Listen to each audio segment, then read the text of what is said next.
भारत माता की जय। भारत माता की जय।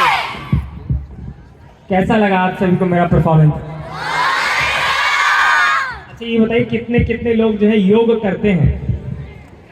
अच्छा देख रहे हैं संजय सर, 4-5 हाथ उठे हैं। अच्छा अब ये बताइए कि मुझे देखने के बाद कितने लोग योग करना स्टार्ट करेंगे? वही बात, क्या बात, झूठ तो नहीं बोल रहे? सब करेंगे योग। देख रहे हैं संजय सर, इन बच्चों का हौसला देखकर हमेशा मैं अपने आप को याद दिलाता रहता हूं कि ऐसे कैसे टूट जाऊं मैं, ऐसे कैसे टूट जाऊं मैं, ना जाने कितनों का हौसला हूं। आज सब ने जो मुझे इतना सारा प्यार दिया, आपके स्कूल का मैं बहुत बहुत धन्यवाद करता हूं। संपूर्णानंद हमारे जो सर्वोदय कन्या विद्यालय है, इसका बहुत बहुत आभार जो आप सबने मुझे यहाँ पे बुलाया। आदरणीय एडिशनल मैम बैठी हैं, सभी डायरेक्टर उपस्थित हैं यहाँ पे, प्रिंसिपल मैम उपस्थित हैं यहाँ पे, और हमारे आदरणीय हमारे बड़े भाई की तरह संजय प्रकाश शर्मा सर, जिन्होंने मुझे यहाँ पे इनवाइट किया।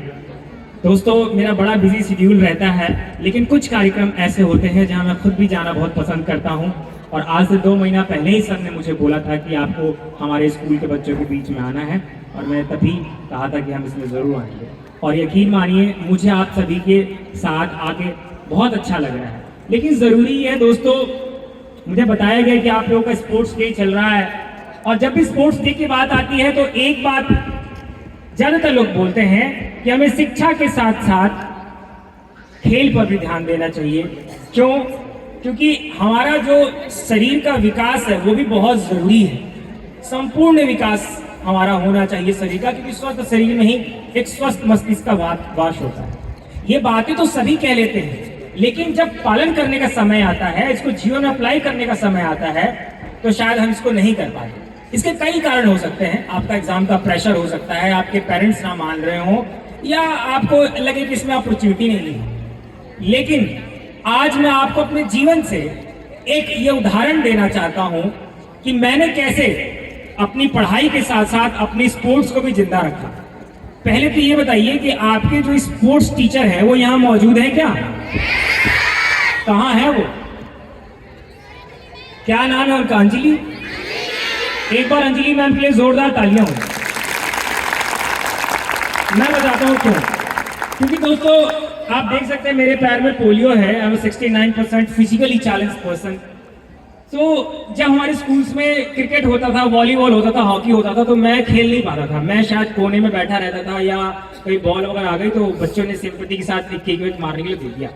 तो एक दिन मैं अपने पीटीआई सर के पास गया, अपने स्पोर्ट टीचर के पास गया, क्योंकि मैं जो भी टीचर होता है उनके अंदर इन्हीं को देखता हूँ।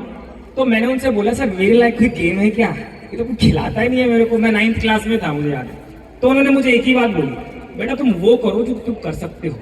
मैं योग बड़ा अच्छा करता था, तो मैंने उसमें करना स्टार्ट किया, और उन्होंने मुझे बहुत सपोर्ट किया। तो 9th क्लास में था, तब मैं योगा करता था, पढ़ाई करता था। अब देखिएगा कॉम्बिनेशन, देखिएगा कैसे पढ़ाई भी चल रहा है और साथ में सब खेल भी चल रहा है। 2011 में अभी मैं कुछ 11th क्लास के बच्चों से मिला, मैं साइंस बैकग्राउंड से था।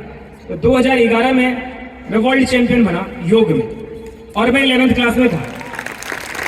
अच्छा मेरी खास बात यह है कि दिव्यांगों की कोई कैटेगरी नहीं है दोस्तों। मैं योग में 3 बार वर्ल्ड चैंपियन नॉर्मल लोगों के साथ खेला। तो जब मैं 11th क्लास में था तो मैं वर्ल्ड चैंपियन बना। 2012 में जब मैं 12th में आया तो मैं हांगकांग में 2012 में मैंने स्वर्ण पदक लिया। फिर जब मैं ग्रेजुएशन में आया 2014 में, तो मैं संघाई में जाके मैंने सिल्वर मेडल लिया। फिर उसके बाद मैं 2015 में जो है, मैं जेएनयू में जब पढ़ाई कर रहा था, मैं I was in may be 2nd और 3rd ईयर, तो वहाँ पे फिर जर्मन ऑनर्स के साथ साथ मैंने मोस्ट फ्लेक्सिबल योगा चैंपियन का रिकॉर्ड लिया। फिर मैंने योग में फिर मैं कुछ चैंपियनशिप ऐसी है, उनका जिक्र वैसी है, मतलब उनमें मैं नहीं जीत पाया। जो भी है तो पार्टिसिपेशन चलती जा रही है, ये कुछ उपलब्धियां जो मैं आपको बता रहा हूँ। उसके बाद 2017 में फिर मैंने लॉ की पढ़ाई स्टार्ट करी। तो उस दौरान मैंने कई सारे सेमिनार किए, और अभी हाल में ही खेलो इंडिया योगासन जो कंपटीशन होता है उसमें मैं एकमात्र यंगेस्ट स्पेशली एबल्ड जज बना भारत।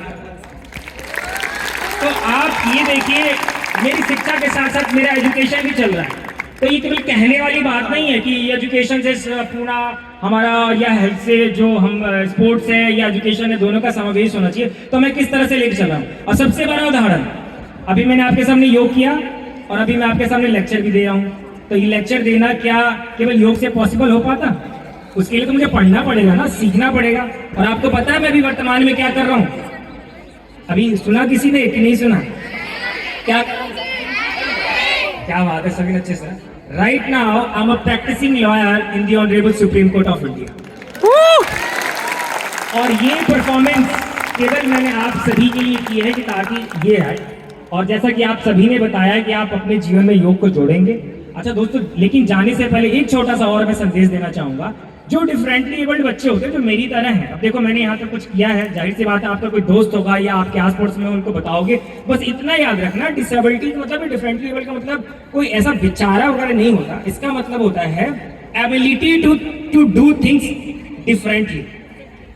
हर व्यक्ति के अंदर कोई बहुत अच्छा बोलता है, कोई अच्छा डांस करता है, कोई बहुत अच्छा खेलता है, सबकी अपनी अपनी अलग अलग प्रतिभाएं हैं।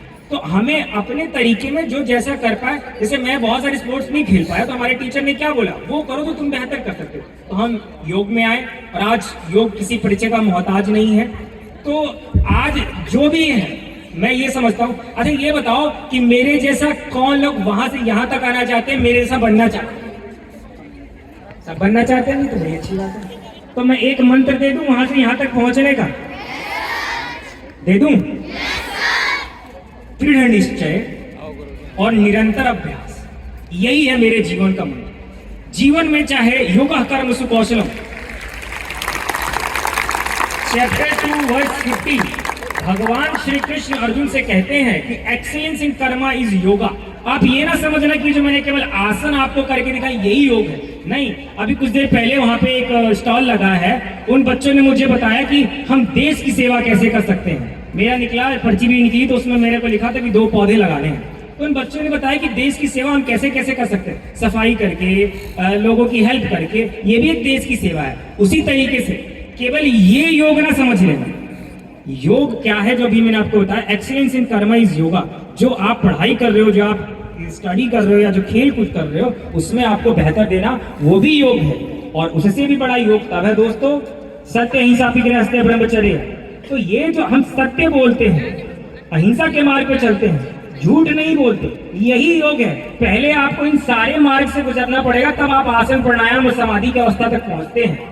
तो जीवन में लोग बोलते हैं हम खुश नहीं है। अरे भाई खुश कहां से होगे जब सारा दिन झूठ बोलोगे, तो लड़ाई करोगे, झगड़े करोगे, नेगेटिव थिंकिंग करोगे, तो मेडिटेशन कुछ काम नहीं आएगा। तो हमारा आहार, व्यवहार, विचार, ये तीनों अच्छा होना चाहिए। ये भी योग सिखाता है। ये तो आप लोगों के अंदर बीजारोपण का काम करते हैं आसन, जिससे आपको प्रेरणा मिले, मोटिवेशन मिले, इसलिए मैंने करके दिखाया।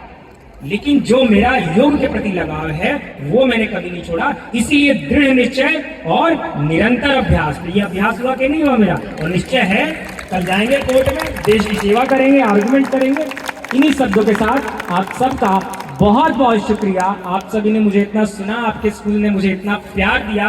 और जाने से पहले 2 लाइनें कह के मैं खत्म करना चाहूंगा कि हिम्मत न हारना कभी जब तक तनिक भी जान है, हिम्मत न हारना कभी जब तक तनिक भी जान है, मंजिल सरल हो जाएगी जब साथी स्वयं भगवान है। बहुत बहुत